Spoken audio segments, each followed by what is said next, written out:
नमस्कार प्यारे बच्चों, मैं नवीन कुमार गर्ग, प्रवक्ता रसायन विज्ञान, सर्वोपयोगी इंटर कॉलेज पलसेड़ा अलीगढ़। रसायन विज्ञान भाग 1 के अंतर्गत रासायनिक आबंधन तथा आणविक संरचना के व्याख्यान 2 में आपका पुनः स्वागत करता हूं। प्यारे बच्चों, इससे पूर्व के व्याख्यानों में हमने जिन बिंदुओं पर चर्चा की वे थे रासायनिक आबंध, रासायनिक आबंधन की कौशल लुईस अवधारणा, लुईस प्रतीक, लुईस प्रतीकों का महत्व, अष्टक नियम, सहसंयोजी आबंध, सरल अणुओं का लुईस निरूपण अर्थात लुईस संरचनाएं। आज के इस व्याख्यान में हम जिन बिंदुओं पर चर्चा करेंगे वे बिंदु हैं फॉर्मल आवेश, अष्टक नियम की सीमाएं, आयनिक या वैद्युत संयोजी बंध, जालक एंथैल्पी या जालक ऊर्जा और आयनिक आबंधों के आंशिक सहसंयोजी लक्षण। प्यारे बच्चों, आज का हमारा पहला चर्चा का बिंदु होगा फॉर्मल चार्ज यानी फॉर्मल आवेश। बहुपरमाणुक अणु या आयन के किसी विलगित परमाणु पर उपस्थित संयोजकता इलेक्ट्रॉनों की कुल संख्या तथा लुईस संरचना में परमाणु को प्रदत्त इलेक्ट्रॉनों की संख्या के अंतर को फॉर्मल आवेश यानी फॉर्मल चार्ज कहते हैं। बहुपरमाणुक आयनों में संपूर्ण आवेश किसी विशेष परमाणु पर उपस्थित न होकर पूरे आयन पर उपस्थित होता है, परंतु फॉर्मल आवेश प्रत्येक परमाणु पर दर्शाया जा सकता है। जो फॉर्मल चार्ज होता है उसको हम प्रत्येक परमाणु पर अलग अलग दर्शा सकते हैं। लुईस संरचना में किसी परमाणु पर फॉर्मल आवेश यानी फॉर्मल चार्ज बराबर होता है मुक्त परमाणु में संयोजकता इलेक्ट्रॉनों की कुल संख्या यानी उस परमाणु पर कितने संयोजी इलेक्ट्रॉन है उनकी संख्या माइनस अनाबंधी मीन्स जो लॉन पेयर्स ऑफ इलेक्ट्रॉन है आपके पास एकाकी युग्म है उनके इलेक्ट्रॉनों की कुल संख्या माइनस 1/2 आबंधित यानी सहभाजित इलेक्ट्रॉनों की कुल संख्या। ये फॉर्मल चार्ज निकालने का सूत्र है। एग्जाम्पल देखते हैं। ओजोन, ओजोन पर 3 ऑक्सीजन परमाणु हैं। ऑक्सीजन की बाहरी कक्षा में 6 इलेक्ट्रॉन हैं। दूसरे ऑक्सीजन की बाहरी कक्षा में भी 6 इलेक्ट्रॉन हैं और तीसरे ऑक्सीजन की बाहरी कक्षा में भी 6 इलेक्ट्रॉन। इस ऑक्सीजन ने इस ऑक्सीजन से 2 इलेक्ट्रॉन का साझा कर लिया। इस ऑक्सीजन ने इस ऑक्सीजन से 2 इलेक्ट्रॉन का साझा कर लिया और इनके अष्टक पूर्ण हो गए। अब इस ऑक्सीजन ने इस ऑक्सीजन को एक तरफा 2 इलेक्ट्रॉनों का साझा किया, तो इस तरह से ऑक्सीजन के जो परमाणु हैं ओजोन में वो किस प्रकार व्यवस्थित है। यहाँ तो बॉन्ड पेयर है, यहाँ पर एक बॉन्ड पेयर है, तो ऑक्सीजन और ऑक्सीजन के बीच में एक डबल बॉन्ड आ गया। इस ऑक्सीजन के बीच में एक सिंगल बॉन्ड आ गया। तो यहाँ पर आउटर मोस्ट शेल में कितने इलेक्ट्रॉन बचेंगे? 4। यहाँ पर 2 और यहाँ पर 6। हमने इन परमाणुओं पर नंबरिंग कर दी 1 2 3। अब हम इन तीनों परमाणुओं पर अलग अलग फॉर्मल चार्ज निकालते हैं। पहले परमाणु की बात करते हैं। पहला वाला जो ऑक्सीजन परमाणु है इस पर फॉर्मल चार्ज कितना होगा?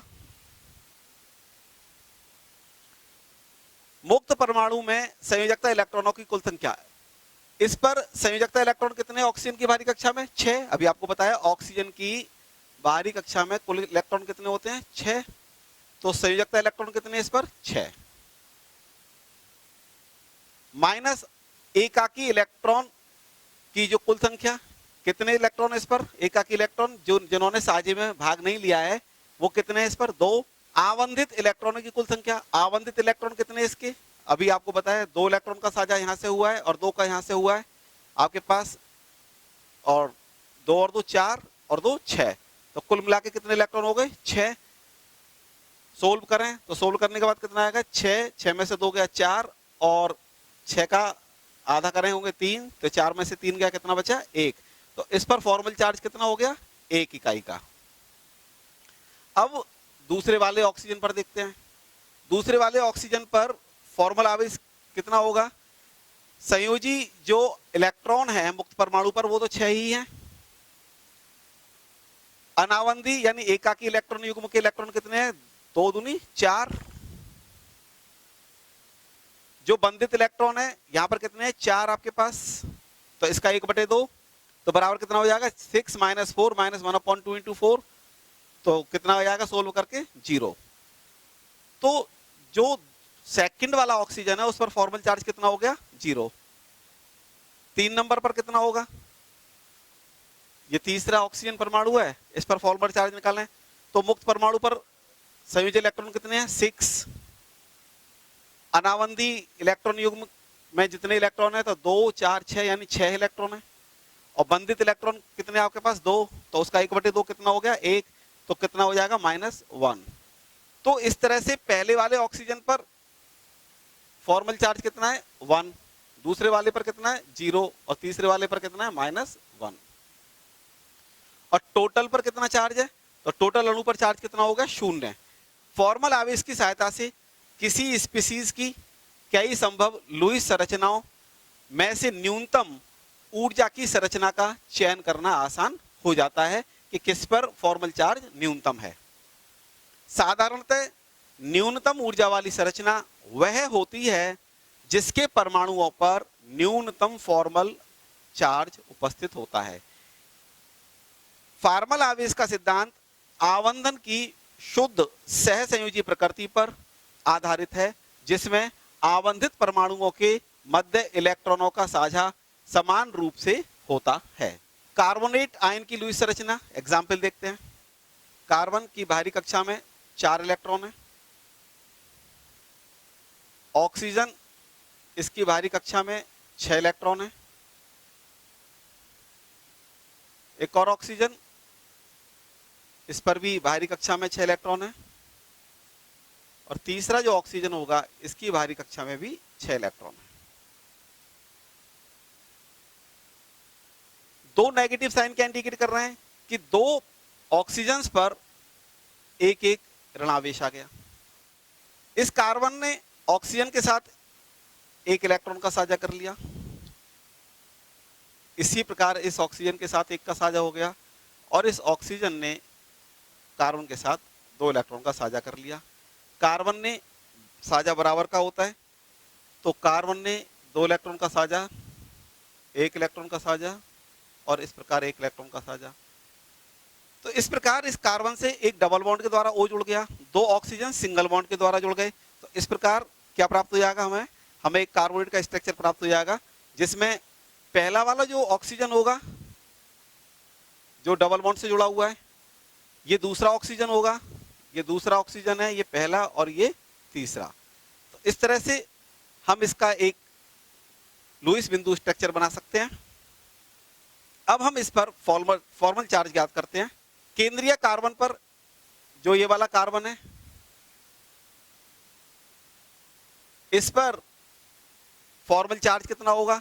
इस पर फॉर्मल चार्ज होगा बराबर मुक्त परमाणु में संयोजकता इलेक्ट्रॉनों की संख्या। संयोजकता इलेक्ट्रॉनों की संख्या कितनी है? 4 माइनस अनावंदित एकाकी युग्म। क्या इसके पास कोई भी लॉन पेयर ऑफ इलेक्ट्रॉन है? नहीं है, 0 माइनस 1/2 आवंदित इलेक्ट्रॉनों की संख्या 4 और 2 6 और 2 8 बराबर कितना आ गया? 4 - 4 = 0। पहले वाले ऑक्सीजन पर फॉर्मल चार्ज कितना होगा? बराबर होगा इस पर कितने संयोजक इलेक्ट्रॉन होते हैं? 6 माइनस अनावंदी एक युग्म कितने हैं इस पर? अनावंदी जो इलेक्ट्रॉन युग्म है वो 2 हैं तो 2 दूनी 4 इलेक्ट्रॉन हो गए माइनस 1/2 आवंदित इलेक्ट्रॉन कितने? आवंदित कितने? 4 इसके पास 4 बराबर सोल्व करें कितना आ जाएगा? 6 में से 4 गया 2 और 2 गया तो बराबर हो गया 0। तो इस पर भी कितना फॉर्मल चार्ज है? 0। सेकंड वाले ऑक्सीजन पर, इस वाले पर 6 आउटर मोस्ट शेल में इलेक्ट्रॉन। अनावंदी इलेक्ट्रॉन कितने इसके पास? 2 4 6 -1/2। आवंटित इलेक्ट्रॉन कितने हैं इसके पास? 2। तो कितना हो जाएगा? -1। इसी प्रकार तीसरे वाले ऑक्सीजन पर सिमिलर कंडीशन है, 6 - 6 -1/2 इंटू 2 इजकल टू -1।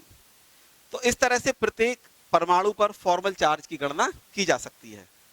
अष्टक नियम की सीमाएं।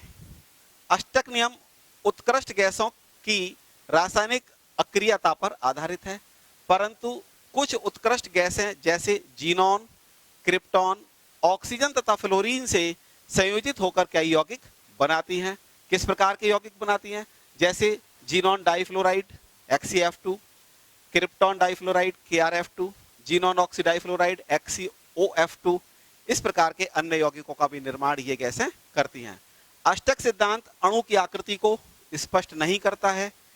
यह अणु की ऊर्जा के सापेक्ष स्थायित्व के बारे में जानकारी नहीं देता है। अष्टक नियम के 3 प्रमुख अपवाद हैं। 3 अपवाद कौन कौन से हैं? पहला है केंद्रीय परमाणु का अपूर्ण अष्टक, incomplete octet of the central atom. विषम इलेक्ट्रॉन अणु, ऑड इलेक्ट्रॉन मॉलिक्यूल। और तीसरा प्रसारित अष्टक यानी एक्सपेंडेड ऑक्टेट। पहला है हमारे पास केंद्रीय परमाणु का अपूर्ण अष्टक, the incomplete octet of the central atom. कुछ यौगिकों में केंद्रीय परमाणु के चारों ओर उपस्थित इलेक्ट्रॉनों की संख्या 8 से कम होती है। यह मुख्यतः उन तत्वों के यौगिकों में होता है जिनमें संयोजकता इलेक्ट्रॉनों की संख्या 4 से कम होती है। जैसे केस है आपके पास लिथियम क्लोराइड का, बेरिलियम हाइड्राइड का, बोरॉन ट्राइफ्लोराइड का, बोरॉन ट्राइक्लोराइड का, एल्यूमिनियम क्लोराइड का। लिथियम क्लोराइड में क्या है? लिथियम की बाहरी कक्षा में 1 इलेक्ट्रॉन है, क्लोरीन की बाहरी कक्षा में 7 इलेक्ट्रॉन है। तो इस तरह की यदि देखा जाए तो यहां पर लिथियम का ऑक्टेट पूरा नहीं होगा, क्योंकि ये 1 इलेक्ट्रॉन देने के बाद देखता है तो इस पर क्या होगा? 2 इलेक्ट्रॉन बचेंगे, तो इसका ऑक्टेट कंप्लीट नहीं होगा। तो ये इस तरह के जो एग्जाम्पल होते हैं वो ऑक्टेट नियम को फॉलो नहीं करते हैं। विषम इलेक्ट्रॉन अणु, ऑड इलेक्ट्रॉन मॉलिक्यूल्स, उन अणुओं को जिनमें इलेक्ट्रॉनों की कुल संख्या विषम होती है में परमाणु अष्टक नियम का पालन नहीं करते हैं। जैसे नाइट्रिक ऑक्साइड का केस देखते हैं तो नाइट्रोजन की बाहरी कक्षा में 5 इलेक्ट्रॉन होते हैं और ऑक्सीजन की बाहरी कक्षा में 6 इलेक्ट्रॉन होते हैं।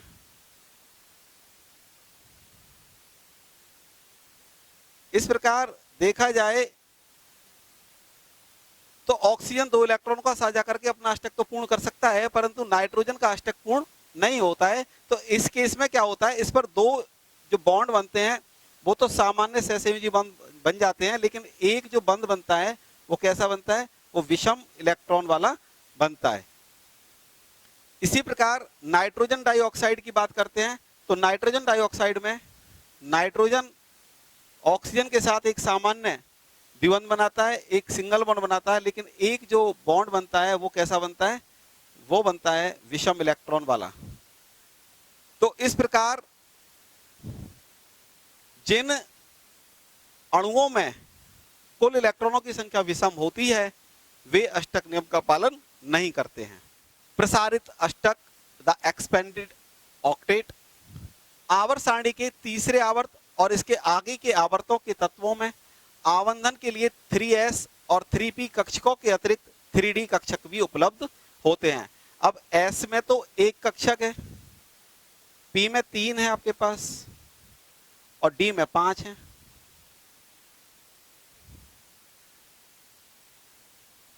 ये 3s हो गया, ये 3p हो गया और ये 3d हो गया। इन तत्वों में अनेक यौगिकों में केंद्रीय परमाणु के चारों ओर 8 से अधिक इलेक्ट्रॉन होते हैं। इसे प्रसारित अष्टक या एक्सपेंडेड ऑक्टेट कहते हैं। इन यौगिकों पर अष्टक नियम लागू नहीं होता। जैसे PF5 फास्फोरस पेंटाफ्लोराइड का केस है। फास्फोरस की बाहरी कक्षा में 5 इलेक्ट्रॉन है, फ्लोरीन की बाहरी कक्षा में 7 इलेक्ट्रॉन है,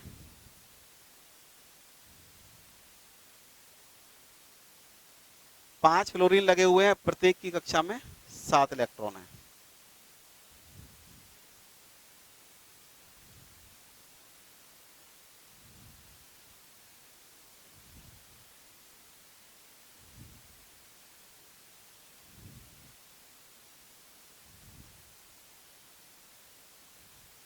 इस केस में क्या होगा कि यहां पर फ्लोरीन इस फास्फोरस से साझा करेगी, ये साझा होगा, ये सब एक एक इलेक्ट्रॉन का साझा हो जाएगा फ्लोरीन। फास्फोरस इस फ्लोरीन से एक इलेक्ट्रॉन का साझा, इससे भी एक का साझा, यहां से भी एक का साझा होगा, यहां से भी एक का साझा, और इस प्रकार सभी से एक एक का साझा होगा। इस प्रकार फास्फोरस प्रत्येक फ्लोरीन के साथ एक सिंगल बॉन्ड से जुड़ जाएगा। तो इस केस में हम देखते हैं कि फास्फोरस की आउटर मोस्ट शेल में 10 इलेक्ट्रॉन हो गए।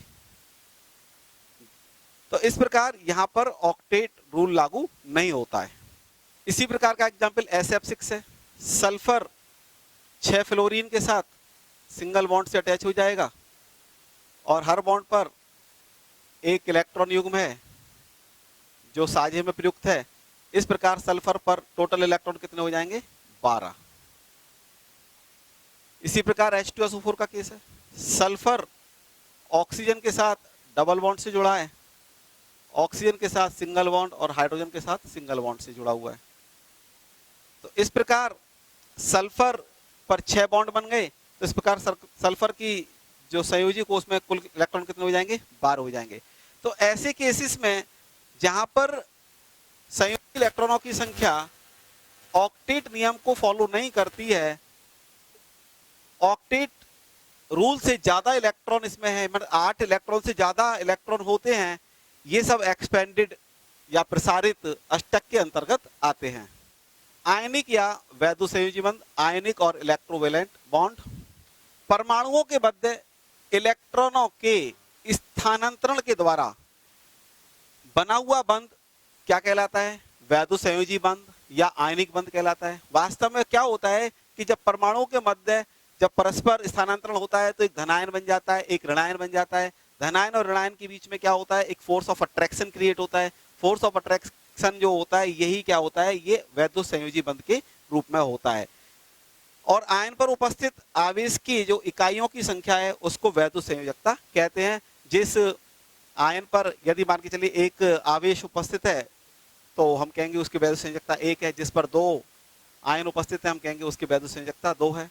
आयनिक आबंध निम्न आयनन एंथैल्पी, लो आयोनाइजेशन एंथैल्पीज और अपेक्षाकृत उच्च ऋणात्मक इलेक्ट्रॉन लब्धि एंथैल्पी वाले तत्वों के बीच सरलता से बनते हैं। मींस क्या है कि जहां आयनिक आबंध बनेगा वहां पर निम्न आयनन एंथैल्पी होगी एक परमाणु की, दूसरे की क्या होगी? उच्च ऋणात्मकता इलेक्ट्रॉन लब्धि। दूसरे का क्या होगा? उच्च ऋणात्मक इलेक्ट्रॉन लब्धि एंथैल्पी। तो इन दोनों के बीच में क्या बनेगा?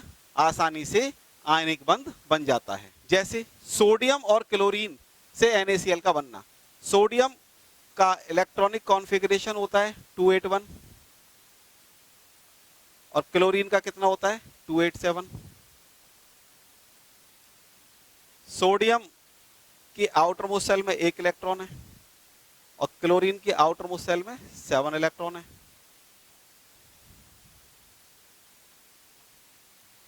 ये इलेक्ट्रॉन सोडियम ने क्लोरीन को ट्रांसफर कर दिया। तो जब सोडियम ने क्लोरीन को ट्रांसफर कर दिया तो सोडियम पर तो आ गया पॉजिटिव चार्ज और क्लोरीन पर क्या आ गया? 1 इलेक्ट्रॉन जो आया सोडियम की तरफ से, तो यहां पर आ गया नेगेटिव चार्ज। या इसको हम ऐसे भी दिखा सकते हैं, सोडियम आयन और क्लोराइड आयन। तो इस प्रकार NaCl जो बनता है इसमें सोडियम के द्वारा क्लोरीन को इलेक्ट्रॉन का स्थानांतरण किया जाता है।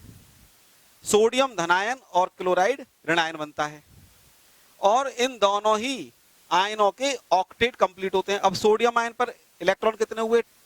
आउटर मोस्ट शेल में 8। इसी प्रकार क्लोराइड आयन पर कितने हुए? आउटर मोस्ट शेल में 8। तो इस प्रकार बने हुए यौगिक में जो परमाणु प्रयुक्त होते हैं उनका ऑक्टेट भी कंप्लीट हो जाता है। दूसरा एग्जाम्पल है कैल्शियम और फ्लोरीन से CaF2 का बनना। कैल्शियम, इसकी आउटर मोस्ट सेल में 2 इलेक्ट्रॉन है, फ्लोरीन इसकी आउटर मोस्ट सेल में 7 इलेक्ट्रॉन है। एक और फ्लोरीन है, इस पर भी 7 इलेक्ट्रॉन आउटर मोस्ट सेल में है। ये कैल्शियम का इलेक्ट्रॉन फ्लोरीन की तरफ ट्रांसफर हो गया, एक और कैल्शियम का इलेक्ट्रॉन फ्लोरीन की तरफ ट्रांसफर हो गया। इस प्रकार कैल्शियम पर 2 पॉजिटिव चार्ज आ गए और इस फ्लोरीन पर एक नेगेटिव चार्ज आ गया और इस फ्लोरीन पर भी एक नेगेटिव चार्ज आ गया। इस प्रकार CaF2 का स्ट्रक्चर बन जाता है। मैग्नीशियम और ऑक्सीजन से MgO यानी मैग्नीशियम ऑक्साइड का बनना। मैग्नीशियम की आउटर मोस्ट सेल में 2 इलेक्ट्रॉन है और ऑक्सीजन की आउटर मोस्ट सेल में 6 इलेक्ट्रॉन है। ये दोनों इलेक्ट्रॉन मैग्नीशियम के ट्रांसफर हो गए ऑक्सीजन की तरफ। जब दोनों इलेक्ट्रॉन ट्रांसफर हो गए ऑक्सीजन की तरफ तो मैग्नीशियम पर क्या आ जाएगा, 2 पॉजिटिव साइन आ जाएंगे और ऑक्सीजन पर 2 नेगेटिव साइन आ जाएंगे, जो कि 2 इलेक्ट्रॉन ट्रांसफर हुए हैं मैग्नीशियम के द्वारा। तो ये दोनों इलेक्ट्रॉन के द्वारा इस पर 2 नेगेटिव साइन आ जाएंगे।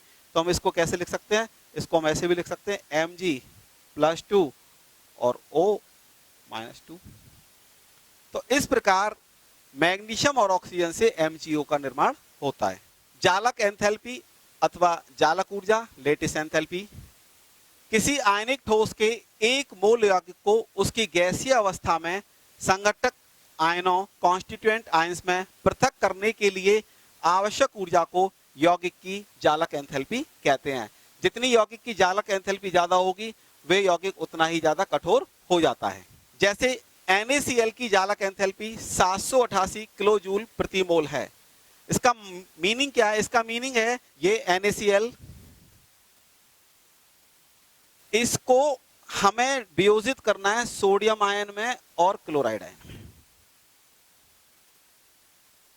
तो 1 मोल ठोस NaCl को 1 मोल सोडियम आयन जो गैसेस स्टेट में होगा और 1 मोल क्लोराइड आयन जो कि गैसेस स्टेट में होगा, इन दोनों को इनफाइनाइट डिस्टेंस तक पृथक करने के लिए 788 किलो जूल ऊर्जा की आवश्यकता होती है। चित्र के आधार पर देखिए, जो NaCl है जो सॉलिड स्टेट में है, यदि इसको हम आयनित कर दें, मींस इसको हम गैसेस स्टेट में सोडियम आयन और क्लोराइड आयन में कन्वर्ट कर दें, तो हमें 788 किलो जूल प्रति मोल ऊर्जा की आवश्यकता होगी। तो ये जो ऊर्जा है ये क्या कहलाएगी, NaCl की जालक एंथैल्पी कहलाएगी। आयनिक आबंधों के आंशिक सहसंयोजी लक्षण, partial covalent character of ionic bonds. जिस प्रकार सहसंयोजी आबंध में आंशिक आयनिक लक्षण होता है, उसी प्रकार आयनिक आबंध में भी आंशिक सहसंयोजी लक्षण होता है।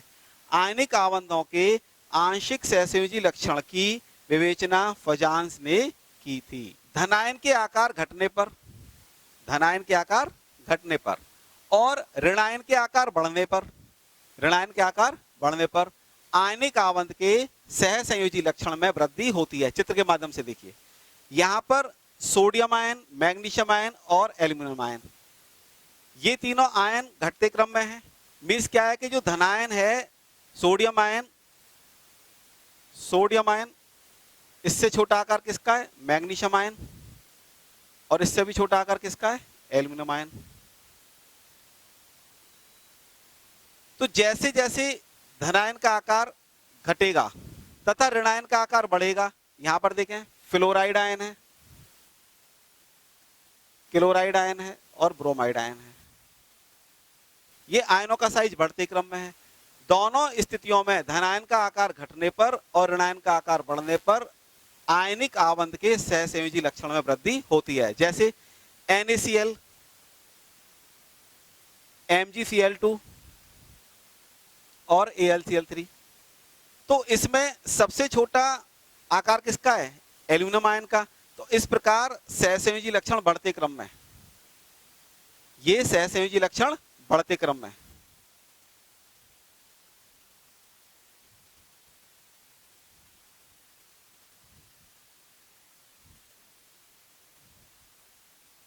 किसका, आयनिक आबंध का, आयनिक आबंध का, आयनिक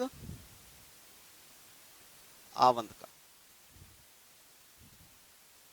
आयनिक आवंत का सहसंयोजी लक्षण बढ़ते हुए क्रम में है। इसी प्रकार दूसरा एग्जाम्पल देखिए, अब के हमने यहाँ पर धनायन को समान रखा, यहाँ पर ऋणायन समान रखा था, यहाँ पर धनायन समान है। अब हमने क्या करा कि जो ऋणायन था उसका आकार बढ़ा दिया, तो जैसे जैसे ऋणायन का आकार बढ़ा आयनिक आवंत का सहसंयोजी लक्षण ये भी बढ़ते हुए क्रम में होगा।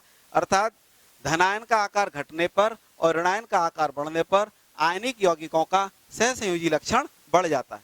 धनायन और ऋणायन पर आवेश की मात्रा बढ़ने से भी आयनिक आवंत के सहसंयोजी लक्षण में वृद्धि होती है।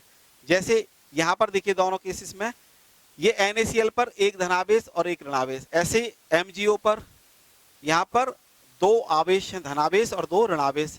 इसी प्रकार एल्यूमिनियम पर देखें तीन धनावेश हैं और नाइट्रोजन पर तीन ऋणावेश है। तो इस प्रकार क्या है कि जैसे जैसे आवेश की मात्रा बढ़ी वैसे वैसे भी आयनिक आवंत का सहसंयोजी लक्षण बढ़ता है। तो ये आयनिक आवंत का सहसंयोजी लक्षण का बढ़ता हुआ क्रम है। इसी डायरेक्शन में आयनिक आवंत के सहसंयोजी लक्षण में वृद्धि होती है। समान आकार और आवेश के धनायनों में से उस धनायन की ध्रुवण क्षमता अपेक्षाकृत अधिक होती है जिसका इलेक्ट्रॉनिक विन्यास क्षार धातु तथा क्षारीय मृदा धातुओं के धनायनों के उत्कृष्ट गैस विन्यास NH2NP6 की अपेक्षा संक्रमण धातुओं के इलेक्ट्रॉनिक विन्यास के अनुरूप N-1 DnNS0 होता है। प्यारे बच्चों, धनायन ऋणायन के इलेक्ट्रॉनीय आवेश को आकर्षित कर उसे ध्रुवित करता है, फलतः उसके मध्य आवेश की मात्रा बढ़ जाती है। यह प्रक्रिया सहसंयोजी आवंत निर्माण के अनुरूप है जिसमें दो नाभिकों के मध्य इलेक्ट्रॉनीय आवेश घनत्व में वृद्धि होती है। धनायन की ध्रुवण क्षमता, ऋणायन की ध्रुवता तथा ऋणायन की ध्रुवण की मात्रा आदि वे कारक हैं जो सम्मिलित रूप से किसी आयनिक आवंत की सहसंयोजकता के प्रतिशत को निर्धारित करते हैं। इन चीजों को नोट कर लेना, ये पूछा जाता है एग्जाम में कि कौन कौन से कारण ऐसे हैं जो किसी आयनिक आवंत के सहसंयोजक की प्रतिशतता को निर्धारित करते हैं। तो आपके पास क्या क्या होंगे? धनायन की ध्रुवण क्षमता, ऋणायन की ध्रुवता और ऋणायन के ध्रुवण की मात्रा। आज के व्याख्यान में हमने जिन बिंदुओं पर चर्चा की वे थे फॉर्मल चार्ज यानी फॉर्मल आवेश, अष्टक नियम की सीमाएं, आयनिक या वैद्युत संयोजी आवंत, जालक एंथैल्पी यानी जालक ऊर्जा एवं आयनिक आवंतों के आंशिक सहसंयोजी लक्षण।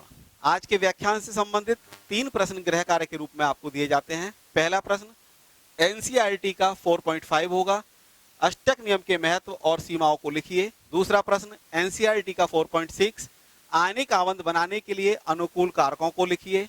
तीसरा प्रश्न NCERT का 4.14 प्रश्न है, निम्नलिखित परमाणुओं से इलेक्ट्रॉन स्थानांतरण द्वारा धनायनों और ऋणायनों में विरचन को लुईस बिंदु प्रतीकों की सहायता से दर्शाइए। आपको K और S से बनाना है, Ca और O का बनाना है और Al और N से मिलकर बनाना है। हिंट देते हैं, K और S से मिलकर आपको बनाना है K2S, CaO से मिलकर बनाना है CaO और Aln बनेगा Al और N से मिलकर।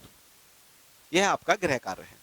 अगले व्याख्यान में हम जिन बिंदुओं की चर्चा करेंगे वह हैं आवंत प्राचल, बॉन्ड पैरामीटर्स, जिनमें आवंत की लंबाई, आवंत कोण, आवंत एंथैल्पी, आवंत कोटि, अनुनाद संरचनाएं और आवंत की ध्रुवणता के बारे में आपसे चर्चा करेंगे। आज के व्याख्यान में इतना ही। धन्यवाद।